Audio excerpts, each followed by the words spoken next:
YouTubers! How's it going? Mike Martin's here. Mike Martin's channel. Just going for a nice cruisy woozy. Just heading on home to grab something to eat.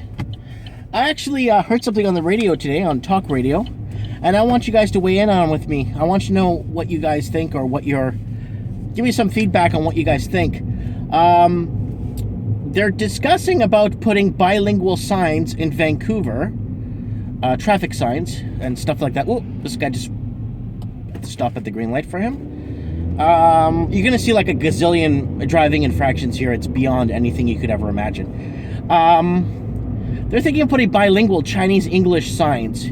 What do you guys think about that? How do you guys, because French being our second language in the country, I rarely ever hear French. I'm not taking the Chinese side on this. I'm not taking sides, but you do hear Chinese everywhere you go. I mean, you see kids speaking it, children like young from 4, 5, 6, 7, 8, speaking Chinese fluently, nonstop.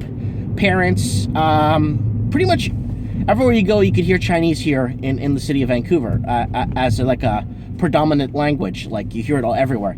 Now, I'm not bashing on anything. I just want to know what you guys think, in your opinion, having dual bilingual signs to accommodate more of the Chinese influence that we have here in the city of Vancouver.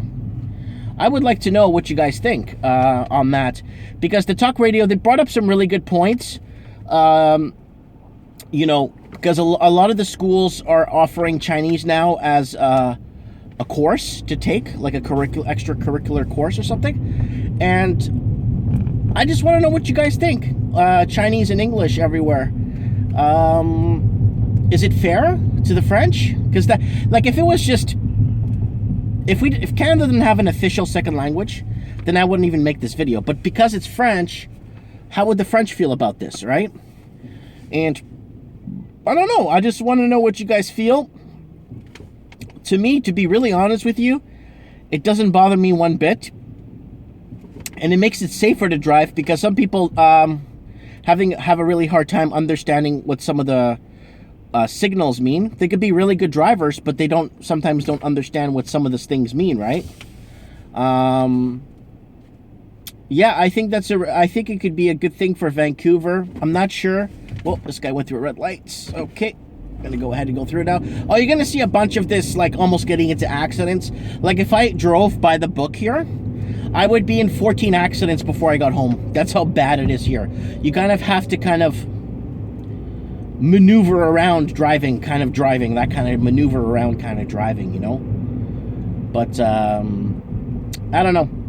Yay or nay on, well, you guys pulling out, on bilingual signs in a Canadian city, and the bilingual would be Chinese-English. There's other cities in BC, like Richmond, BC, where it's there's a lot of signs only in Chinese. There's nothing in English, right? So that's another city outside Vancouver, and I think it's like, I think Richmond is 80 or 90% of Chinese descent of Chinese descendants living there. So I don't know. Weigh in. I'd like to know what you guys think.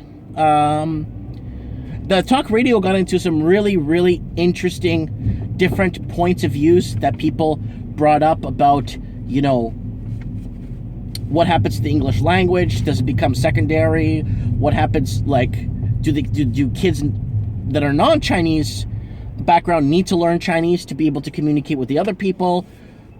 You know, a lot of valid questions people are asking. Let me know, comment below, and yeah, have a good one, guys. Bye.